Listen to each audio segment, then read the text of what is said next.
What'd you do, buddy? માં ફળાઈ જઈ લ્યા ઇજ્જત ની માં ફળાઈ જઈ જો બુંગા જેવો લાગુ એ તો જો અલા તારી બને તો બહુ રીસ ચડે બે દાડા પહીમાં હું લગનમાં જવાનું નતું રહી ગયું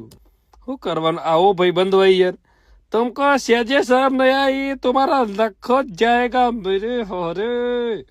मारो हारो મને હું કે ખબર है क्या तो मेरे घर पे आओ कि मेरा बर्थडे है तो मैं तो रेड बुल ना के कुछ पिलाता हूँ तुमको तो बहु भावेगी ने तुम तो 18वें आसमान के ऊपर चढ़ दौड़ते फरोगे ने આવું બધું કહેતો તો મને અને મજા આવતી હતી હો મને તો બહુ મજા આવતી હતી અને પછી કોકની ની મને એવી રીહ ચડે ને ટ્રીમર પકડાઈ દીધું એટલે હું ગોઠું તે હાબળ હોઠ એવું ફેરવું તે સબા ચટ કરી નાખ્યું જો તો ખરા બુંગા જેવો લાગુ